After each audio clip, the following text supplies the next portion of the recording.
ओम शांति। आज 24 सितंबर की वाणी। बाबा के मधुर महावाक्य। मीठे बच्चे, पुण्य आत्मा बनने के लिए जितना हो सके अच्छा कर्म करो, ऑलराउंडर बनो, दैवी गुण धारण करो। जितना हो सके अच्छा कर्म करो, ऑलराउंडर बनो, दैवी गुण धारण करो, तो पुण्यात्मा बन जाएंगे। प्रश्न, कौन सी मेहनत करने से तुम बच्चे पद्मा पदम पति बनते हो? उत्तर, सबसे बड़ी मेहनत है क्रिमिनल आई को सिविल आई बनाना।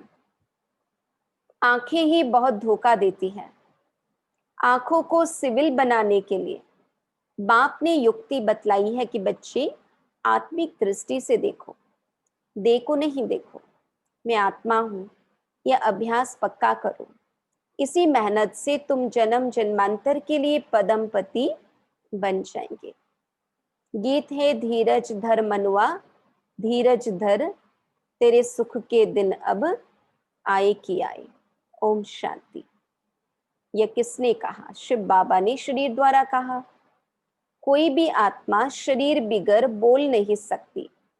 बाप भी शरीर में प्रवेश कर आत्माओं को समझाते हैं, बच्चे अभी तुम्हारा जिस्मानी कनेक्शन नहीं है, यह है रूहानी कनेक्शन। आत्मा को ज्ञान मिलता है परमपिता परमात्मा से। देहधारी जो भी हैं सब पढ़ रहे हैं। बाप को तो अपनी देह है नहीं, तो थोड़े टाइम के लिए इनका आधार लिया है। शिव बाबा टेम्पररीली ब्रह्मा बाबा के तन का आधार लेते हैं।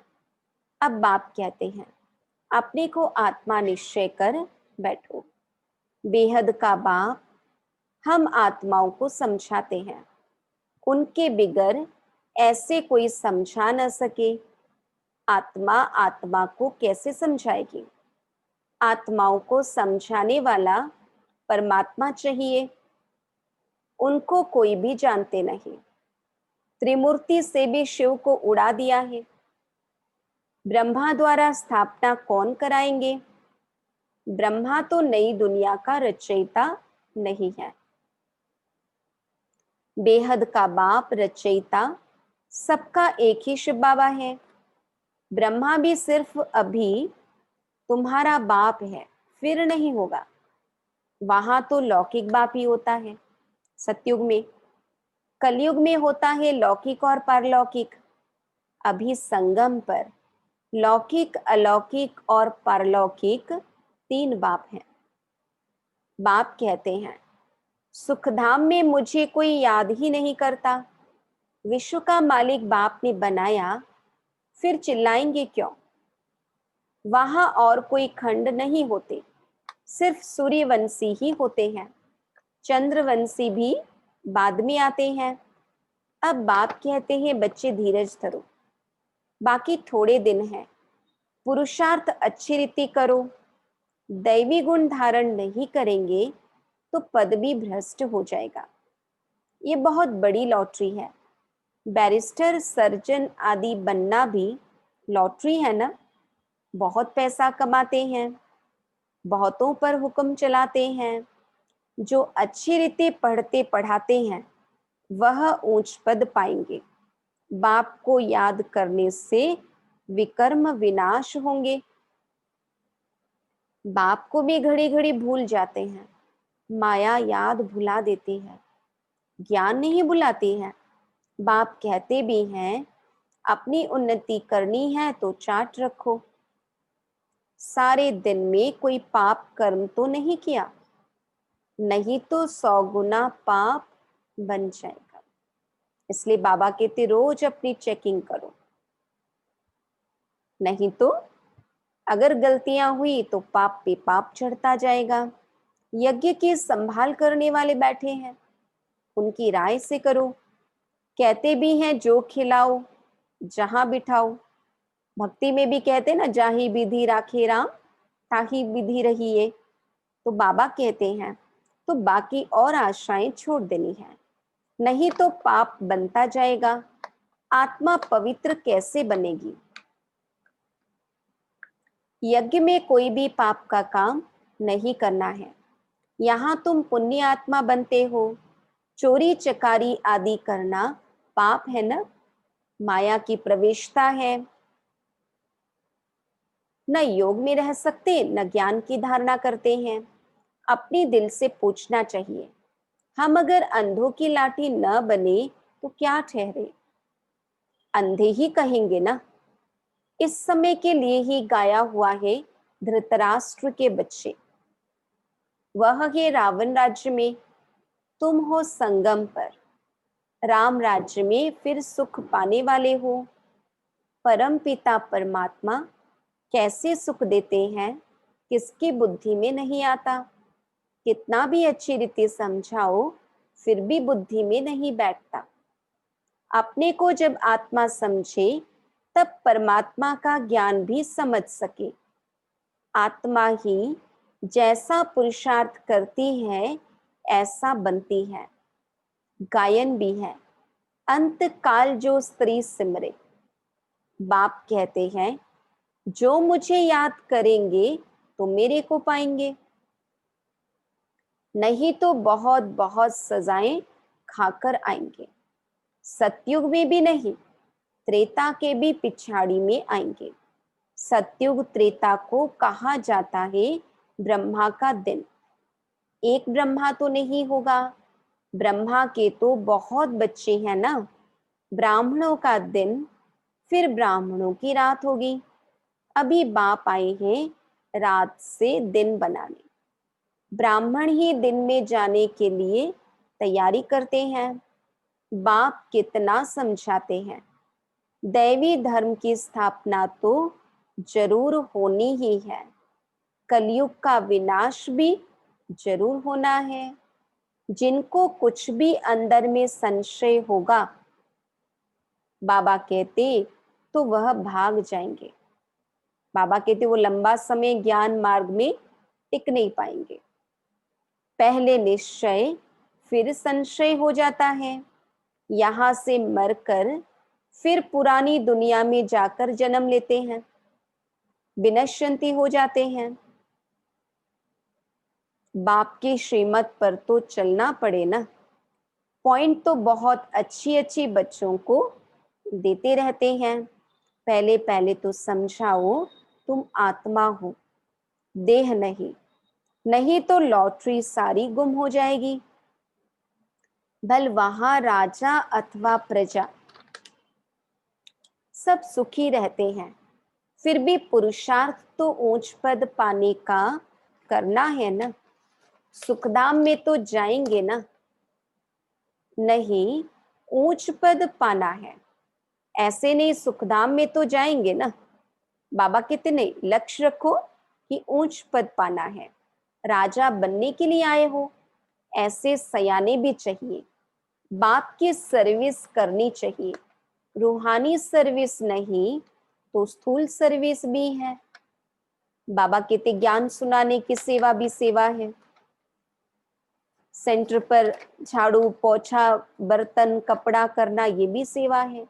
बाबा कहते अगर रूहानी सेवा की अकल है तो बहुत अच्छी बात है। अगर किसी को समझाने के लिए मुंह नहीं खुलता तो बाबा कहते स्थूल सेवा करो, परंतु भाग्य जमा करो। कहाँ मेल्स भी आपस में क्लास चलाते रहते हैं।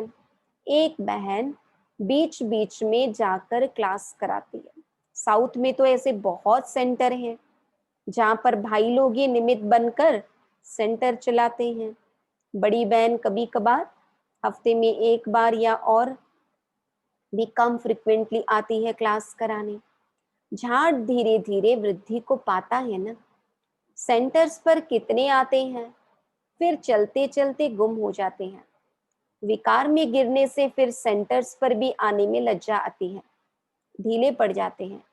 कहेंगे यह बीमार हो गया, माया का बन गया, मतलब बीमार हो गया।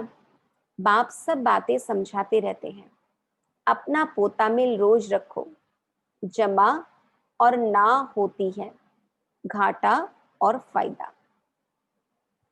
आत्मा पवित्र बन गई, अर्थात 21 जन्म के लिए जमा हुआ। बाप की याद से ही जमा होगा, पाप कट जाएंगे।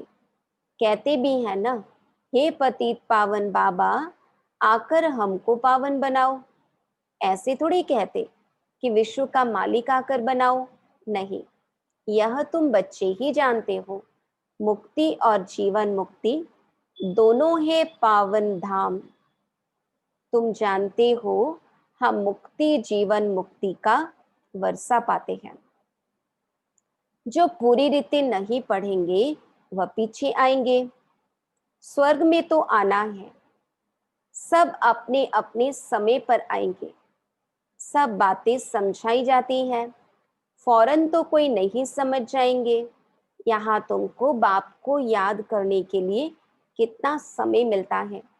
जो भी आए उनको ये बताओ कि पहले अपने को आत्मा समझो। यह नॉलेज बाप ही देते हैं, जो सभी आत्माओं का पिता है। आत्म अभिमानी बनना है, आत्मा ज्ञान उठाती है। परमात्मा बाप को याद करने से ही विकर्म विनाश होंगे। फिर सृष्टि के आदि मध्य अंत का ज्ञान देते हैं। रचयिता को याद करने से ही पाप भस्म होंगे। फिर रचना के आदि मध्य अंत के ज्ञान को समझने से तुम चक्रवर्ती राजा बन जाएंगे। बस यह फिर औरों को भी सुनाना है। बाबा कहते चित्र भी तुम्हारे पास है। हर एक बाबा के बच्चे के घर में मिनिमम कुछ एक चित्र होने ही चाहिए। यह तो सारा दिन बुद्धि में रहना चाहिए। तुम स्टूडेंट भी हो ना, बहुत गृहस्थी भी स्टूडेंट होते हैं। तुमको भी गृहस्थ व्यवहार में रहते कमल फूल समान बनना है। बहन भाई की कभी क्रिमिनल आई हो न सके। यह तो ब्रह्मा के मुख वंशावली है ना। क्रिमिनल को सिविल बनाने के लिए बहुत मेहनत करनी होती है। आधा कल्प की आदत पड़ी हुई है, उनको निकालने में बड़ी मेहनत है। सब लिखते हैं, ये पॉइंट जो बाबा ने समझाई है क्रिमिनल आई को निकालने की, ये बहुत कड़ी है। घड़ी घड़ी बुद्धि चली जाती है, बहुत संकल्प आते हैं। अब आंखों को क्या करें? सूरदास का दृष्टांत देते हैं। वह तो एक कहानी बना दी है। देखा, आंखें हमको धोखा देती है तो आंखें निकाल दी। अभी तो वह बात है नहीं। बाबा तो हमें ऐसा नहीं सिखाते। बाबा कहते आंखें धोखा देती हैं तो उस पर पैरा रखो और उसे सिविल बनाओ। ये आंखें तो सबको है, परंतु क्रिमिनल है, उनको सिविल बनाना है। मनुष्य समझते हैं घर में रहते यह नहीं हो सकता। बाप कहते हैं हो सकता, क्योंकि आमदनी बहुत बहुत है। अगर प्राप्ति को सामने रखेंगे तो फिर धारणा हमें सहज लगेगा। तुम जन्म जन्मांतर के लिए पदमपति बनते हो, वहां गिनती होती ही नहीं। आजकल बाबा नाम ही पदमपति पद्मावती दे देते हैं। तुम अनगिनत पदमपति बनते हो, वहां गिनती होती ही नहीं। गिनती तब होती है जब रुपये पैसे आदि निकलते हैं, वहां तो सोने चांदी के मोहरे काम में आती हैं। आगे राम सीता के राज्य की मोहरे आदि मिलती थी, बाकी सूर्यवंशी राजाई की कभी नहीं देखी। ब्रह्मा बाबा अपने अनुभव से कह रहे हैं। चंद्रवंशी की देखते ही आए। पहले तो सब सोने के सिक्के ही थे, फिर चांदी के। ये तांबा आदि तो पीछे निकला है। अभी तुम बच्चे बाप से फिर वर्षा लेते हो। सतयुग में जो रस्म रिवाज चलनी होगी वह तो चलेगी ही। तुम अपना पुरुषार्थ करो। वहां के क्या कायदे कानून होंगे, कैसा रस्म रिवाज होगा, बाबा कहते उसमें भी बहुत ज्यादा बुद्धि चलाने की जरूरत नहीं है। बाबा कहते वहां की जो रस्म रिवाज होगी वो चलेगी। हमको तो वर्तमान पुरुषार्थ पर ध्यान देना है। स्वर्ग में बहुत थोड़े हैं, आयु भी बड़ी होती है, अकाले मृत्यु नहीं होती। तुम समझते हो हम काल पर जीत पाते हैं, मरने का नाम ही नहीं, उसको कहते हैं अमर लोक, यह है मृत्यु लोक। अमर लोक में हाहाकार होती नहीं, कोई बूढ़ा मरेगा तो और ही खुशी होगी, जाकर छोटा बच्चा बनेंगे। यहाँ पर तो मरने पर रोने लगते हैं। तुमको कितना अच्छा ज्ञान मिलता है, कितनी धारणा होनी चाहिए, औरों को भी समझाना पड़ता है। बाबा को कोई कहे हम रूहानी सर्विस करना चाहते हैं, बाबा झट कहेंगे भल करो। बाबा कोई को मना नहीं करते हैं। ज्ञान नहीं है तो बाकी अज्ञान ही है। अज्ञान से फिर बहुत डिससर्विस कर देते हैं। दुनिया में भी कहते हैं ना कि आधा अधूरा ज्ञान बहुत हानिकारक होता है। तो बाबा कहते पूरा ज्ञान है हमारे अंदर, तो हम औरों को समझाएं तो सेवा होती है। आधा अधूरा ज्ञान है, समझाना ठीक से नहीं आता और हम समझाने लग पड़ते हैं, सामने वाले को कन्विंस नहीं कर पाते हैं, तो डिससर्विस हो जाती है। वो तो सोचते हैं कि ब्रह्मा कुमारियों के पास कोई स्पष्ट ज्ञान, संपूर्ण ज्ञान नहीं है। तो इसलिए बाबा कहते सर्विस तो अच्छी रीति करनी चाहिए ना, तभी लॉटरी मिलेगी। बहुत भारी लॉटरी है यह है ईश्वरीय लॉटरी। तुम राजा रानी बनेंगे तो तुम्हारे पोतरे पोतरियां सब खाते आएंगे। यहाँ तो हर एक अपने कर्मों अनुसार फल पाते हैं। कोई बहुत धन दान करते हैं तो राजा बनते हैं। तो बाप बच्चों को सब कुछ समझाते हैं, अच्छी रीति समझकर और धारणा करनी है। हमारा वर्तमान और भविष्य दोनों सुधरने जैसा ज्ञान बाबा दे रहे हैं। तो बाबा कितने अच्छी रीति समझकर फिर धारणा करनी चाहिए, सर्विस भी करनी है। सैकड़ों की सर्विस होती है। कहाँ कहाँ भक्ति भाव वाले बहुत अच्छे होते हैं। बहुत भक्ति की होगी तभी ज्ञान भी जचेगा। चेहरे से ही मालूम पड़ता है। सुनने से खुश होते रहेंगे, जो नहीं समझेंगे वह तो इधर उधर देखते रहेंगे या आंखें बंद कर बैठेंगे। बाबा सब देखते हैं। किसको सिखलाते नहीं हैं तो गोया समझते कुछ नहीं।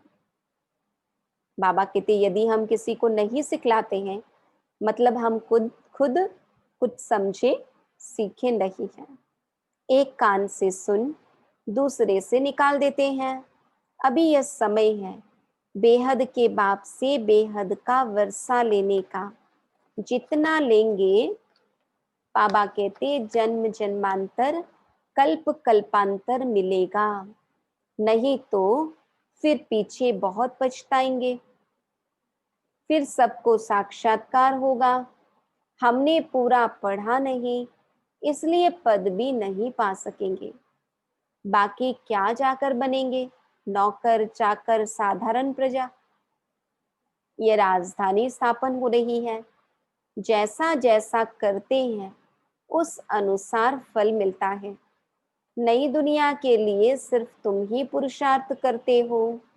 मनुष्य दान पुण्य करते हैं, वह भी इस दुनिया के लिए। यह तो कॉमन बात है।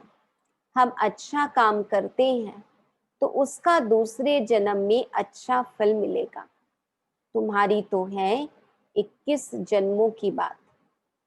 जितना हो सके अच्छा कर्म करो, ऑलराउंडर बनो। नंबर 1 पहले ज्ञानी तो आत्मा और योगी तो आत्मा चाहिए। ज्ञानी भी चाहिए। भाषण के लिए महारथियों को बुलाते हैं ना, जो सब प्रकार की सर्विस करते हैं तो पुण्य तो होता ही है। सब्जेक्ट्स है ना, योग में रहकर कोई भी काम करे तो अच्छे मार्क्स मिल सकते हैं। अपनी दिल से पूछना चाहिए हम सर्विस करते हैं या सिर्फ खाते हैं सोते हैं। यहाँ तो ये पढ़ाई है और कोई बात नहीं है। तुम मनुष्य से देवता, नर से नारायण बनते हो। अमर कथा तिजरी की कथा है ही एक। मनुष्य तो सब झूठी कथाएं जाकर सुनते हैं। और सत्संगों में तीसरा नेत्र तो सिवाय बाप के कोई दे न सके। अभी तुमको तीसरा नेत्र मिला है, जिससे तुम सृष्टि के आदि मध्य अंत को जानते हो। इस पढ़ाई में कुमार कुमारियों को तो बहुत तीखा जाना चाहिए। चित्र भी है, कोई से पूछना चाहिए गीता का भगवान कौन है। मुख्य बात ही यह है, भगवान तो एक ही होता है, जिससे वर्षा मिलता है मुक्ति धाम का। हम वहां रहने वाले हैं, यहाँ आए हैं पाठ बजाने।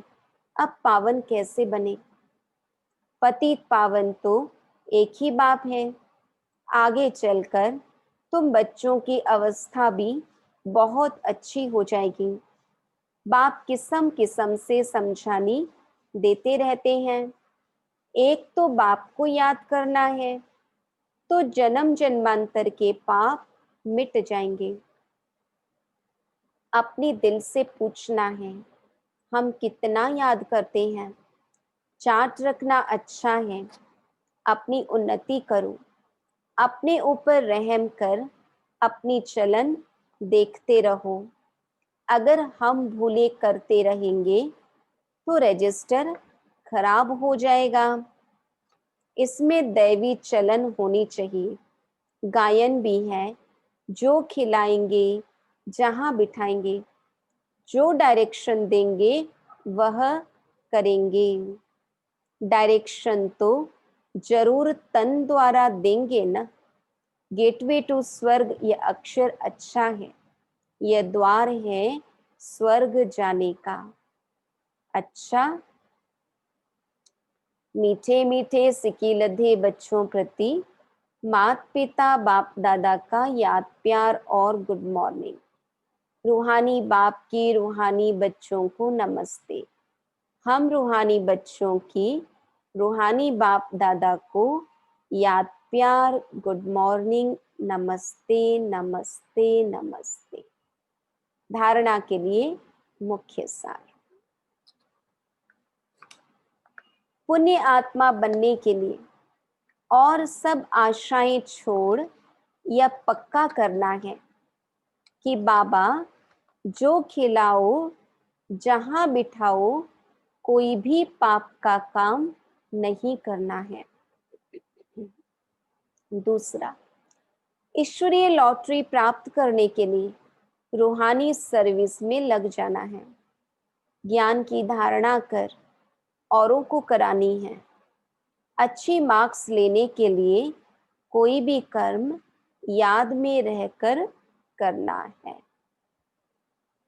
आज का वरदान, स्नेह के वाण द्वारा स्नेह में घायल करने वाले स्नेह और प्राप्ति संपन्न लवलीन आत्मा भव। स्नेह के वाण द्वारा स्नेह में घायल करने वाले स्नेह और प्राप्ति संपन्न लवलीन आत्मा भव। जैसे लौकिक रीति से कोई किसके स्नेह में लवलीन होता है तो चेहरे से, नयनों से, वाणी से अनुभव होता है कि यह लवलीन है, आशिक है। ऐसे जब स्टेज पर जाते हो तो जितना अपने अंदर बाप का स्नेह इमर्ज होगा, उतना ही स्नेह का वाण औरों को भी स्नेह में घायल कर देगा। भाषण के लिंक सोचना, पॉइंट दोहराना यह स्वरूप नहीं हो। स्नेह और प्राप्ति का संपन्न स्वरूप, लवलीन स्वरूप हो। अथॉरिटी होकर बोलने से उसका प्रभाव पड़ता है। श्लोगन, संपूर्णता द्वारा समाप्ति के समय को समीप लाओ। संपूर्णता द्वारा समाप्ति के समय को समीप लाओ। ओम शांति।